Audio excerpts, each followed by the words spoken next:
Hi friends, welcome to our channel. మనం ఇప్పుడు పరమానందయ్య శిష్యుల కథలోని 9వ కథను చెప్పుకుందాము. పరమానందయ్య శిష్యులకి గురువుగారి మాటే వేదం. ఆయన ఏం చెబితే అది తూచా తప్పకుండా చేసేవారు.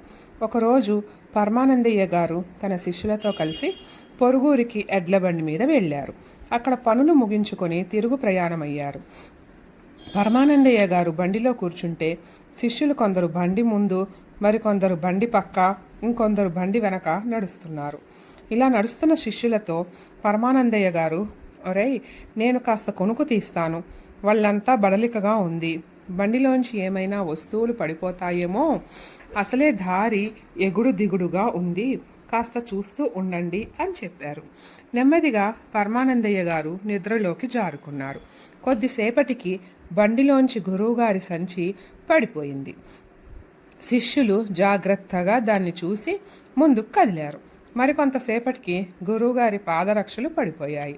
వాటిని కూడా జాగ్రత్తగా చూసి ముందుకి నడిచారు. బండి వెళుతోంది. ఒకచోట ఎగుడు దిగుడికి అదిరి బండిలో ఉన్న గురువుగారి పెట్టె జారి పడిపోయింది. దాన్ని కూడా అలాగే చూసి నవ్వుకుంటూ నడిచారు శిష్యులు. ఆ పెట్టె పడిన శబ్దానికి పరమానందయ్య గారికి మెలకువ వచ్చింది. బండిలోంచి చూస్తే దూరంగా పెట్టె నేల మీద పడి ఉంది. శిష్యులు అదేమీ పట్టనట్టు బండి వెంట తాపీగా నడిచి వస్తున్నారు. అది చూసి ఆయనకి చిర్రెత్తుకొచ్చింది.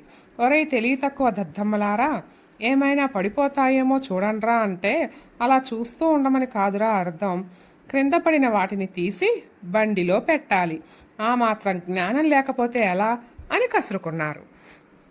అలాగే గురువుగారు అని ఇంతకుముందు బండిలోంచి పడిన గురువుగారి వస్తువులన్నీ ఏరి తెచ్చి బండిలో పెట్టారు. ఎడ్ల బండి ముందుకు సాగుతోంది. మరికొద్దిసేపటికి బండి లాగుతున్న ఎద్దులు పేడ వేశాయి. శిష్యులకి గురువుగారి మాట గుర్తుకొచ్చింది. వెంటనే వెనక ముందు ఆలోచించకుండా నేల మీద పడ్డ పేడని తీసి బండిలో వేయటం మొదలుపెట్టారు. పాపం అది చూసి పరమానందయ్య గారు వాళ్ళని ఏమీ అనలేక తల పట్టుకొని కూర్చున్నారు. Thank you, friends.